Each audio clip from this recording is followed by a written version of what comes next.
गुरु गोरखनाथ ने कहा है कि अगर 29 अवयवों के बारे में नहीं जानोगे तो तुम्हारी योग साधना सफल नहीं होगी, जिसमें कुंडलिनी जागरण भी सम्मिलित है।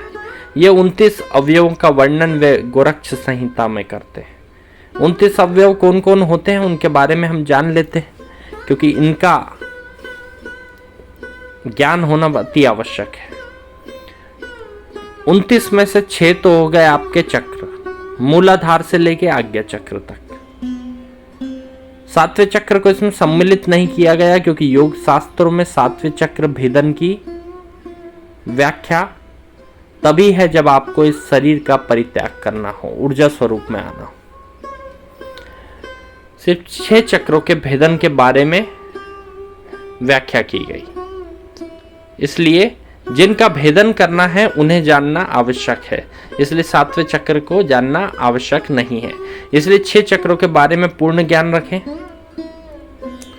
उसके बाद में 16 आधार आते हैं। पावर हाउस में आपने देखा होगा ग्रिड्स लगे होते हैं। ग्रिड्स क्या करते हैं? ऊर्जा को व्यवस्थित। वैसे ही आपके शरीर में जो अंग है 16 आधार कहा जाता है जिन्हें, वे आपके शरीर में ऊर्जाओं को व्यवस्थित करते हैं। इनका ज्ञान होना अति आवश्यक है, क्योंकि ध्यान में इनकी ओर ऊर्जा का प्रवाह करना अति आवश्यक है। ये 16 आधार हैं।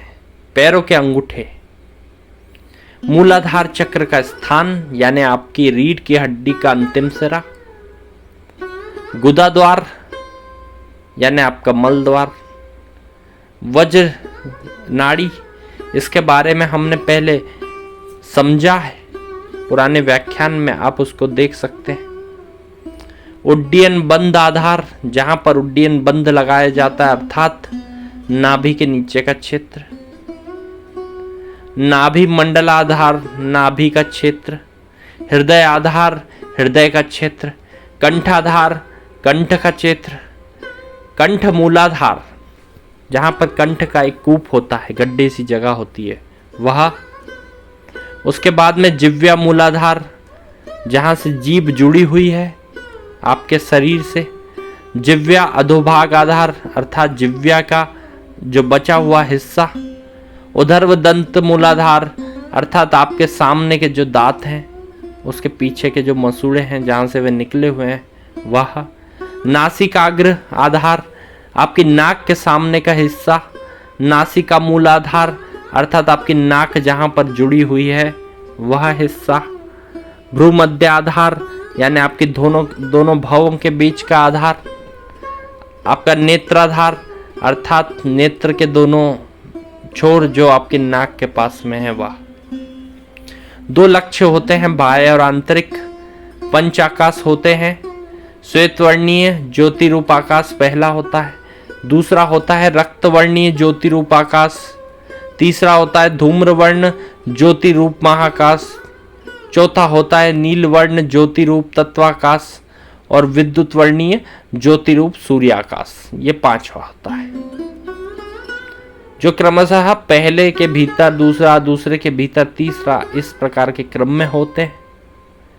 इस प्रकार से अपने ही शरीर में रहने वाले इन 29 अवयवों को जो नहीं जानता वह योग में सिद्धि प्राप्त नहीं कर सकता, ऐसा गुरु गोरखनाथ कहते हैं।